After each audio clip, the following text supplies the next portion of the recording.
In this edition of Wellbeing at Work, every teacher's nightmare.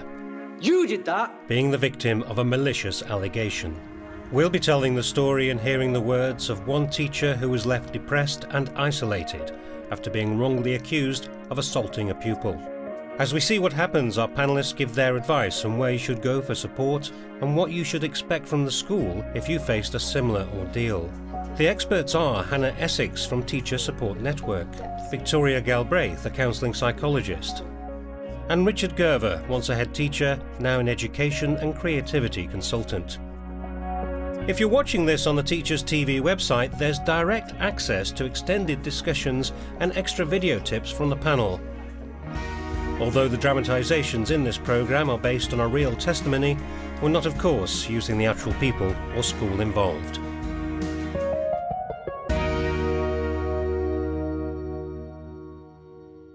It all started when I had to intervene between two lads. Trouble had been brewing between them for at least a couple of years. They didn't like each other and were both capable of challenging behaviour, i.e. they were troublemakers. Watch it, yeah? Yeah, whatever. They were both in my Year 10 drama class. We'd had the parents of one in to talk and his behaviour had improved, but not the other one. All kinds of problems at home, apparently. Anyway, in the middle of the lesson, I looked up and saw the two lads were fighting. They weren't taking chunks out of each other, but both had gone down and were trying to swing at each other but couldn't make much contact. Fortunately, I had a teaching assistant with me and we were able to separate them.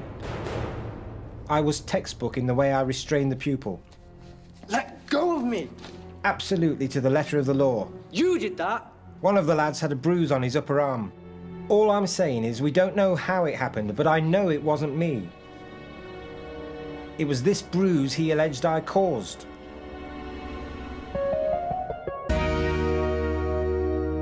The first thing that strikes me is surely the school have been aware of the tension between these two young people in particular, and to allow those two boys to be in the same drama session with the potential for a flare-up between these two guys to take place seems extraordinary to me.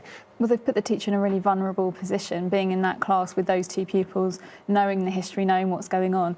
There should have been some form of risk assessment that happened to ensure that this situation could never have happened.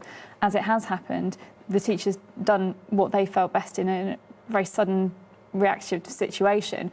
But have they followed all the right procedures, and were they aware of the school procedures? Did they know how to restrain a pupil and under what circumstances that was okay?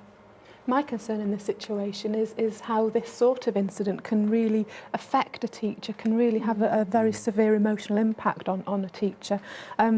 Although not everybody would suffer with something called post-traumatic stress disorder, otherwise known as PTSD, it's quite possible that a teacher could suffer in that way, could perhaps be suffering from anxiety, potentially feeling quite depressed as a result of it. So I'd be concerned about the sort of support that teacher may have from professional organisations, but also from family and friends, and also from their school.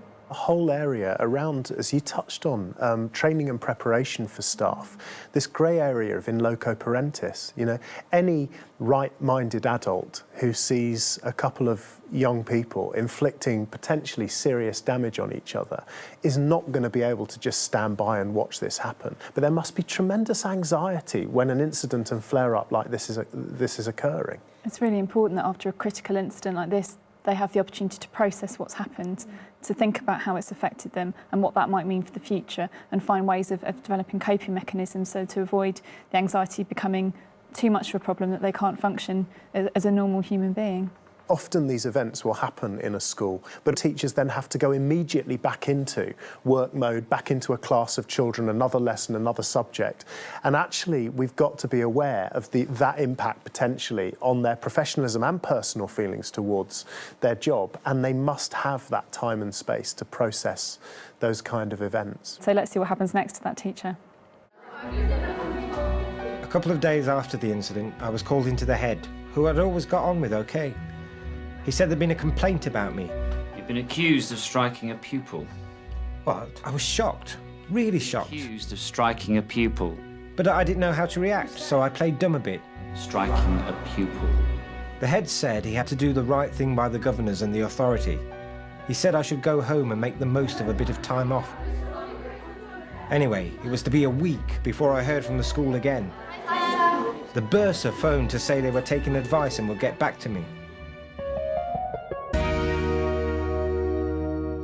So unsurprisingly, this teacher's been suspended. And I think when it comes to child protection, quite rightly, people want to do the right thing and ensure that the children are protected. But sometimes it means that the teacher's detrimentally affected when actually they haven't done anything wrong. There are other things that teachers can do. They could be given tasks to do which don't involve them going into the classroom, perhaps some work at home, some preparation, some marking, something that can be done that keeps them engaged in the workplace without necessarily putting them back into that classroom. The first thing that has to happen is there has to be an internal investigation. For example, in this instance, there should be a culture in the school where an instance of this nature is immediately followed up by everyone who's involved writing down their version of events so that there's some immediate clarity. But that doesn't mean that that member of staff has to be suspended immediately. And that's this thing again about the knee-jerk to an emotional reaction of just taking that step back and thinking procedurally, which can be tough. It's unfortunate in this particular situation that the teacher wasn't open and honest straight away. If that was the case, then it may be that the situation was seen perhaps a little more clearly. Absolutely, and at this point, all the support mechanisms should be kicking in, so this teacher absolutely has to speak to their trade union representative to talk them through what the process is going to be and where they stand, perhaps getting legal support if it's taken any further. They need to talk to people that they trust and confide in them and talk about how they're feeling. They could maybe do that through a professional service like Teacher Support Network, or they could do it through a trusted friend or someone in the local authority. And I would suggest that given the procedure of a possible investigation, the local authority becomes really important here, that there'll be somebody in the welfare department in the local authority that should immediately be contacted on that teacher's behalf or directly by that teacher. So then, should a suspension happen, there's then a support mechanism from the local authority who can immediately support that teacher, explain the mechanism, the process, and keep them informed of what's happening. I think communication is key. I think it's so important for the teacher to be kept aware of what's going on, what the process is, so that he or she feels supported and feels, actually, I'm not on my own, I'm not isolated in this situation. It can be so easy to feel I'm on my own, I don't have any support, I don't have any help with this, I'm wrong, I'm blaming myself for what's happened. And that they don't feel victimised, because let's face it, in so many of these circumstances, the teacher is proven to be an innocent party, yet the long-term effect in handling the situation wrong can have catastrophic consequences.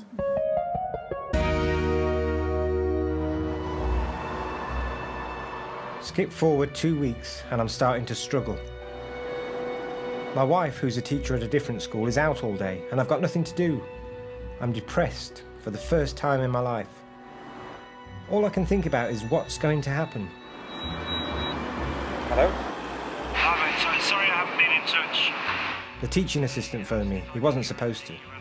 Everyone's been told they shouldn't contact you. All of a sudden, I'm thinking, do people think I'm capable of punching a student? Oh, right. Anyway, the TA said he'd been asked if he could guarantee I hadn't struck the lad. I had my back turned. Okay, I understand. Look, I better go. Good luck. He'd had to say no. I can't blame him. He was just trying to be honest.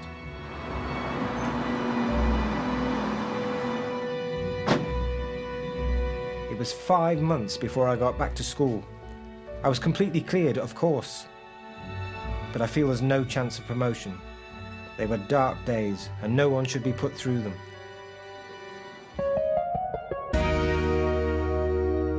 As we saw, this man is feeling incredibly low, really suffering. It may be that people that he works with thinks, oh, he's on a bit of a holiday, having some time off work. But in fact, that's not the case at all. This person is really suffering, is in the depths of despair, perhaps, because it's not only his professional life that's being affected by this, it's also his personal life as well.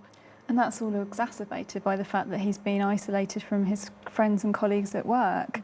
And unfortunately, that's not unusual. Some head teachers take the decision that that's the right thing to do, but actually in these circumstances, the only person who shouldn't have been contacting that teacher is the teaching assistant who did contact him.